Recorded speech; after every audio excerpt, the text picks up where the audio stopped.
Welcome to Legal 123s with ByrdAdatto. Legal issues simplified through real client stories and real-world experiences. Creating simplicity in 3, 2, 1. Welcome back to another episode of Legal 123s with ByrdAdatto. I'm your host, ByrdAdatto, with my co-host, Michael Byrd. Thanks, Brad. As a business and healthcare law firm, we meet a lot of interesting people and learn their amazing stories. This season's theme is compliance fundamentals. We'll take real client stories, scrub their name to protect confidentiality, and we'll build the stories around navigating the compliance obstacles in the business of healthcare. Yeah, Michael, and we're talking about compliance a lot this season, and for some people that can be a very scary word. What does that mean? Well, yeah, it's a broad word that's used to describe all the laws that govern the practice of medicine or other healthcare practices. As we've talked about in other episodes, they're both state and federal laws that can come into play, and healthcare is one of the most heavily regulated industries in the United States. And so to be compliant means that you're running your practice in line with these various laws. Perfect. Now, as we discussed in other shows, compliance should never be stagnant. But before we bring on this amazing guest that's sitting next to you, Michael, are you familiar with the concept of traveling doctors from the 1700s and 1900s? Brad, I was not licensed yet, so I'm not familiar. So based on that, you're licensed in the early 1900s. Got it. Okay. Yeah. So I was reading this article on the traveling doctors, also known as roving physicians, which I think is a really kind of cool name for them, right? And they played a key role in healthcare in the 18th and 19th century, especially obviously in the rural areas. I'm picturing you like over the weekend dusting off your old encyclopedia set to find this nugget that you're wanting to talk about right now, this riveting topic from the old days.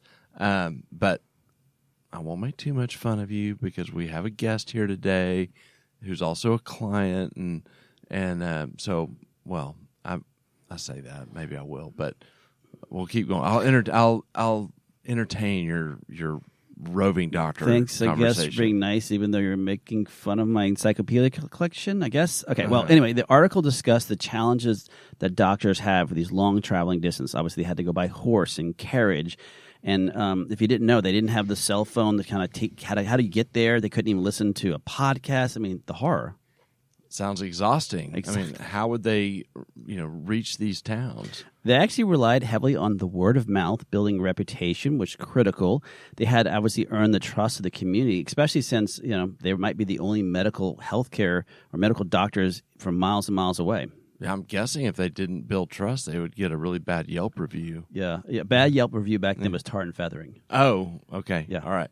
Well, what about payment? I can't imagine that people just had cash laying around. Yeah, that's a great question, too. They actually didn't really have that much cash either. Many of these patients, because they didn't have cash, they actually did a lot of bartering back then. So the doctors would be paid with goods, with livestock or produce as payments, which reminds me, actually, when I was a kid, my dad, when he would treat a lot of shrimpers, we actually got paid. We'd have a big ice chest of shrimp would come home, and that was the payment that my dad received for providing medical services.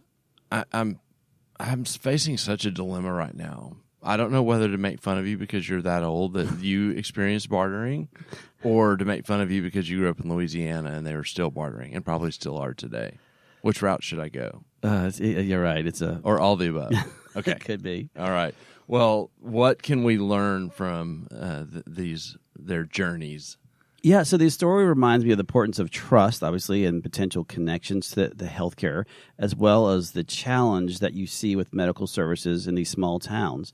And it highlights how far we've come, obviously, with the introduction of telemedicine and the ability for doctors and other providers to instantaneously be in someone's home.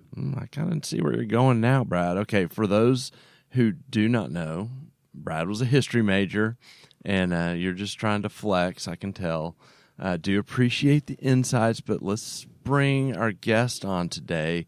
I have a feeling she'll have something to say about something you just mentioned, telemedicine. So joining us today is Paulina Riedler. She is the CEO and co-founder at SpaKinect, a Bachelor of Science in Nursing, working mom trying to achieve work-life balance, a client and friend of ByrdAdatto, and a first-time guest on our podcast. Welcome. Thank you, Michael and Brad. That was so lovely to watch you guys banter back and forth. Thank you for having me. Yeah, we're super excited to have you here. And actually, we're going to start with the most important question. Would be like, as a nurse, would you be interested in going from town to town and being paid with produce 100%. and livestock? Absolutely. Okay. Well, fresh produce, fresh livestock. Yeah. Yeah. Yeah. I can see you Slower coming life. on. I don't know how I get the livestock back Yeah. home, you know, but TSA would probably yeah, be fine okay. with it. Yeah. Okay. Okay. Well, a lot of our audience is probably familiar with your company, SpaKinect, but for those who have not yet met your company, why don't you tell us a little bit about SpaKinect? Yeah, so SpaKinect was founded in 2012. My husband and I founded SpaKinect when we saw there was a need for more compliance support, and we had a solution using telemedicine to solve some of the problems that we were seeing. So what SpaKinect does is we provide good faith evaluations via telemedicine to medical spas and medical practices offering aesthetics in 33 states. So we specialize in medical aesthetics, so treatments like Botox, injectables, laser hair removal, body contouring, now weight loss and GLP-1s as well. So as the industry starts to expand into more wellness, we are starting to offer evaluations for more things. Awesome. That's very cool. And, as you heard in the beginning of this podcast, we're focused on compliance fundamentals, and you kind of said it a little bit, but let's go dive deeper into it. When you started SpaKinect, what was the compliance problem that you did solve? Yeah. So you touched on that, Michael. I'm an RN. So what we were seeing in 2012 was we were based in California at the time. And the nursing board and the medical board was really starting to crack down on a lot of nurse injectors, especially RN injectors, who were operating outside of their scope. And so what we saw is actually there was an article in the Ventura County Star, and there was an article about a nurse, an RN, who was arrested on criminal charges. As she had been going to patients' homes and doing Botox and didn't have any physician oversight. So she was charged with practicing medicine without a license. And at the time, I didn't know a ton. I was in the functional medicine space. I didn't know a ton about aesthetics, but it really piqued my interest because one, as an RN, I could never imagine being arrested, on criminal charges. So that was scary to me. So we did a little more research, and we had a friend who had a couple of medical spas in San Diego. Started asking him, what's going on? Why do you think this is happening? And he explained to us that in order to get a physician or a nurse practitioner to do a good faith exam, you have to either, pay them, hire them, retain them. And at that time, not a lot of people were using telemedicine. So for this particular case, right, the nurse is wanting to go to people's houses, and what is she going to do? Bring the physician with her? That's just very costly, right? Yeah. So it didn't make business sense. So that's why she was skirting around the law. And we just immediately saw that we were already doing telemedicine in another industry. And we were like, why don't we just pivot and use telemedicine? Why isn't anybody doing this? So the more people we talked to realized that there was nobody doing this at the time. So we created an industry that didn't exist. As we started going to different medical spas in California and saying, hey, would you pay for this service? We have, we hired one nurse practitioner. We found her on Craigslist. That was where you found, employees at the time. That was before Indeed and all the other stuff. So it was great. We found our first couple of clients, and we took off from there. That was 13 years ago almost. That's crazy. Well, and I don't think a lot of people may not realize that, back in 2012, telemedicine was not heavily adopted yet.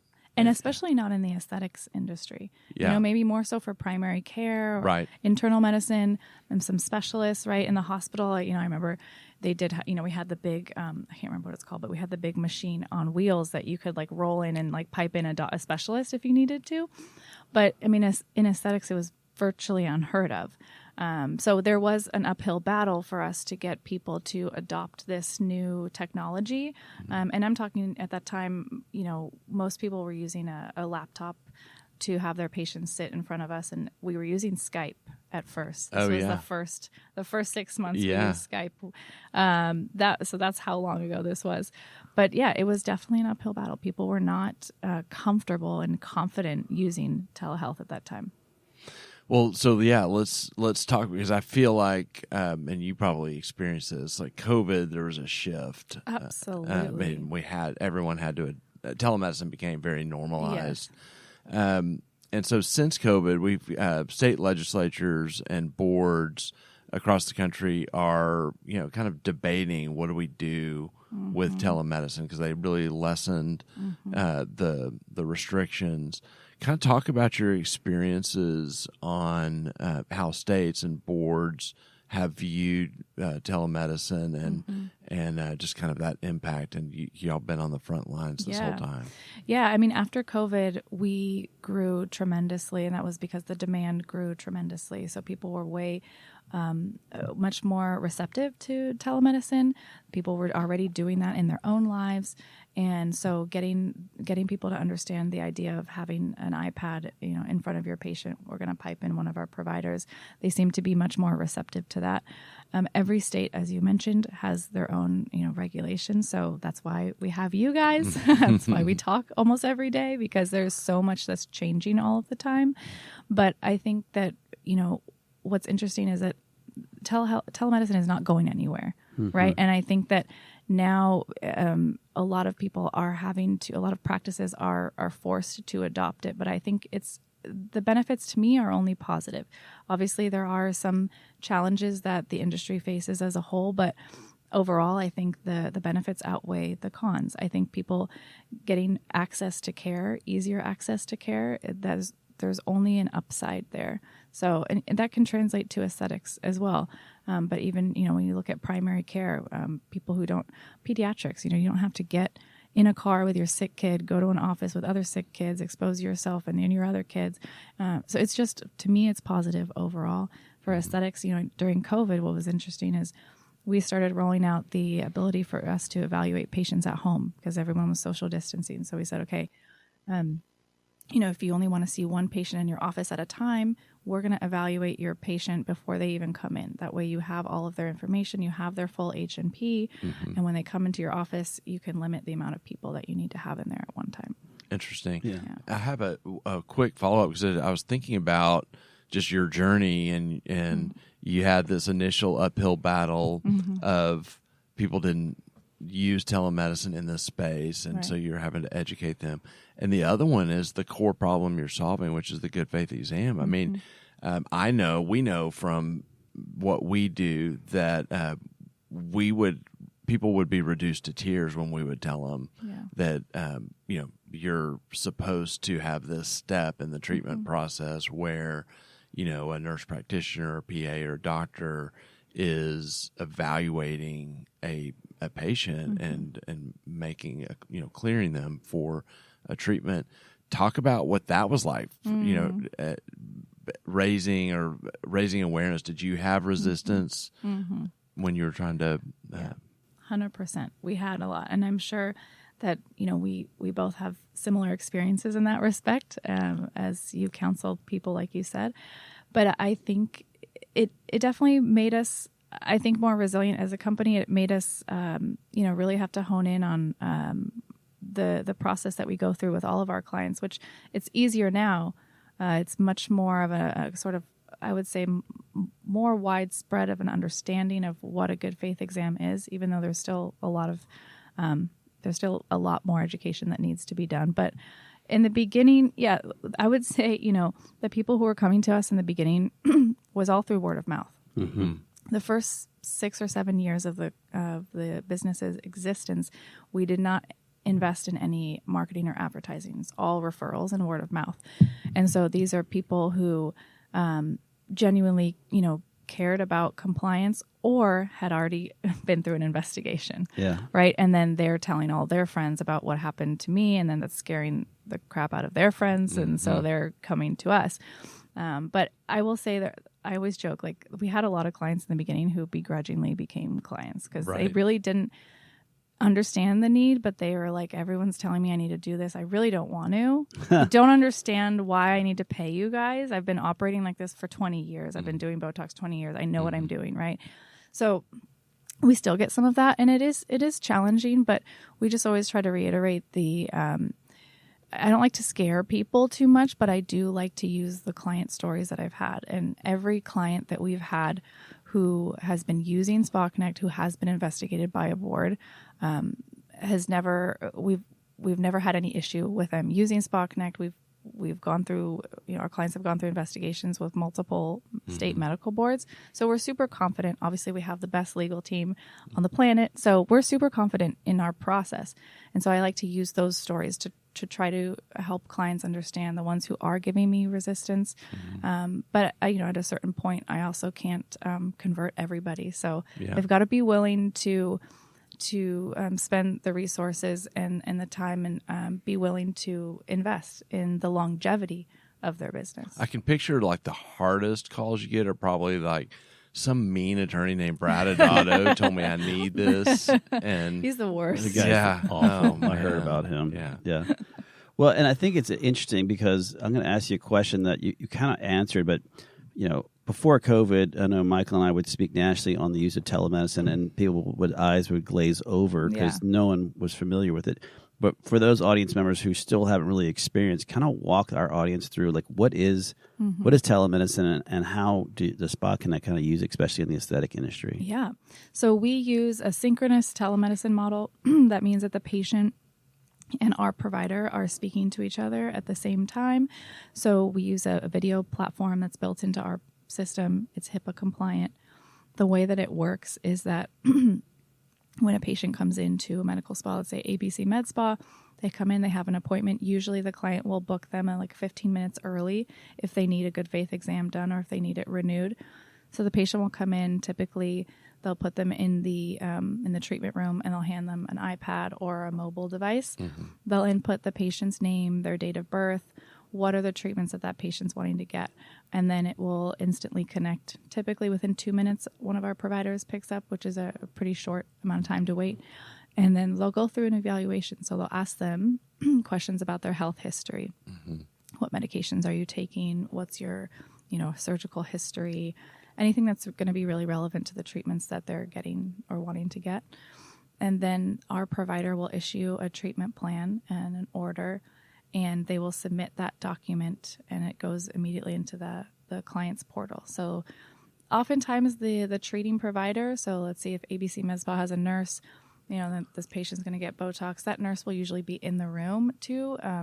Sometimes they'll step out for the consult and come back, and that gives our providers an opportunity to talk to that RN and say, hey, this patient has has a history of skin cancer. Make sure you're going to avoid this area or that. And that's the part that I love, is that we get to speak to those providers and not only build those relationships, but it also instills the peace of mind for that treating provider that they have us to rely on, and they're making sure that they're practicing safely. Interesting. That's so fascinating. Well, so you said... Can I jump in real quick? Yeah. On that, you said use video for all your connection. Even though it says telemedicine, you're using video medicine, is what I'm hearing? Yes, we are using video medicine. That was a trick question, Brad. Yeah. No, that's cool. You also said HIPAA compliant when you were talking about the software that y'all use, and I want to kind of expand on that because I'm picturing, especially the audience members who are not as familiar with this, and of course we get a chance to talk about compliance. So if someone's using it and they're wanting to use a telemedicine, talk about what SpaKinect does to kind of protect patient privacy and security from a data perspective. Yeah, so that's a big part of our job, right? We're obviously getting patient data, and we have to make sure that all that data is secured. So, and I wish that I could speak more intelligently on the back end of our system, but I will say that our system meets all of the standards for being HIPAA compliant. We have policies in place, internal security protocols that only allows certain people permission access to the system, as well as on the client's end. And that's actually something that we realized as we started to grow, is that a lot of our clients would say like, okay, I have nurse Sally here, and then we have like 14 other employees, and I want all of them to have logins to the system. And it's like, no, they don't all need logins to the system. We only need people who are treating the patient to really have login to the system. So, that's kind of another piece that I think is a big piece of that puzzle, right? Because if we allowed everyone to have access, obviously not everyone in the office needs access. So we really limit the amount of people who have access to the system. We also have password protocols, so they have to change their password every 6 months. And there's a lot changing as well as technology advances so quickly. Yeah. So this is actually something I like that you asked this question, because it's something that in the last year and a half we've really had to invest some more resources in to make sure that we are staying up to date with all of the changing technology as we want to advance our technology now with AI.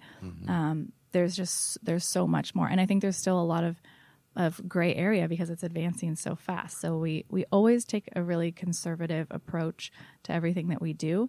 And I think there's some technological advances that we have wanted to make, but have been a little bit cautious because we want to make sure we're doing it safely. Right. Yeah, it makes sense. And you, to your point, the way you started it, there's some of the security aspects of things you really have to have an IT person in here. It is. Are you the IT person? I am not. No, I give the same answer that Paulina does, which is there's a lot there, and it's really good. I promise. Yeah. Well, that's amazing. And so now we've learned a little bit about how telemedicine works, how you guys implement it.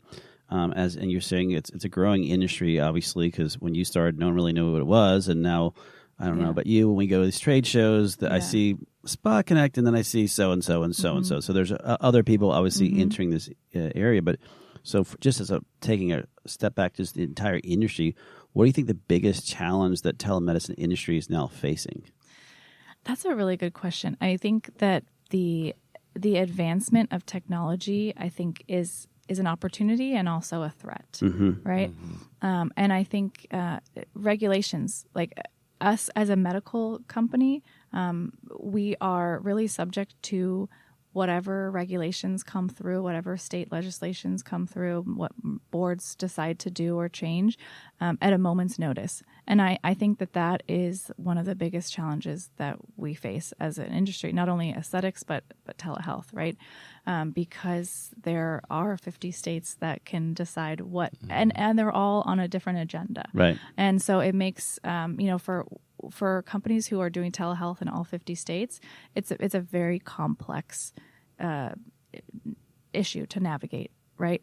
I think that is probably one of the biggest challenges. I talk to people a lot who are starting, just recently talking to a doctor who has a mental health telehealth network in all 50 states, and they're scaling. And this is the biggest challenge they face, is scaling in all 50 states, scaling a telehealth operations, because so much has to go into the different state regulations, making sure they're abiding by every single one. And they're all so vastly different and vastly enforced or not enforced.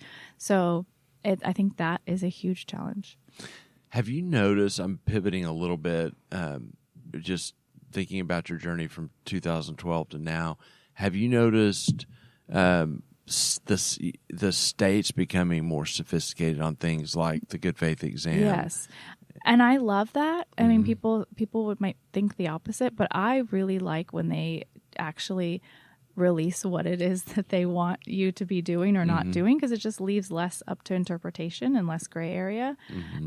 So I actually like when states are more explicit. Texas has some pretty clear language. There's New York, there's California, but there are states where it is still like the Wild West, right? And there is so much gray area. And we always tell our clients that it's best practice to have a good faith exam done before treating any patient with a medical procedure, but they'll come back and say, well, the state board doesn't say anything about good faith exams. And I think that is a little bit tricky too, because good faith exams is kind of an industry term, right? So I try to use other words like a history and physical or an order. But yeah, I would prefer that every state would just tell us what we can do. Yeah. And then final question for the audience's benefit. What do you have like a certain type of license of the people that do the good faith exams for Yes. SpaKinect? Yep. So they're all nurse practitioners. They're all licensed nurse practitioners in multiple states. Sometimes we have PAs that work with us as well. And then we have physicians that oversee all of those nurse practitioners on our team. Awesome. Busy crew. A busy crew. Yeah. Yeah. No, I mean, we blew through our 25 minutes. No. It's so crazy. We're, believe it or not, already out of time. It was so fun having you on. Talking compliance with people that like to talk compliance. Yes. I You know what know. I mean? Yeah, we got to stick together. There's not many There's of not us. many of us. Michael has compliance is awesome on his back. He'll show you later. Compliance is cool. Yeah. Yeah. Well, thank you so much for joining us on the Legal 123s with ByrdAdatto. We'll go to break next, and then Brad, you and I can come back with a little legal wrap up. Perfect. Thank you guys for having me. Absolutely. Thanks for coming. All right. Many business owners use legal counsel as a last resort rather than as a proactive tool that can further their success. Why? For most, it's the fear of unknown legal costs. ByrdAdatto's Access Plus program makes it possible for you to get the ongoing legal assistance you need for one predictable monthly fee. That gives you unlimited phone and email access to the legal team, so you can receive feedback on legal concerns as they arise. Access Plus, a smarter, simpler way to access legal services. Find out more. Visit ByrdAdatto.com today. Welcome back to Legal 123s with ByrdAdatto. I'm your host, ByrdAdatto, with my co-host, Michael Byrd. Now, Michael, this season, our theme is compliance fundamentals. And we just had an amazing conversation with Paulina and really diving deep in the telemedicine world. But, with the time we have left, what are some takeaways that you've learned today?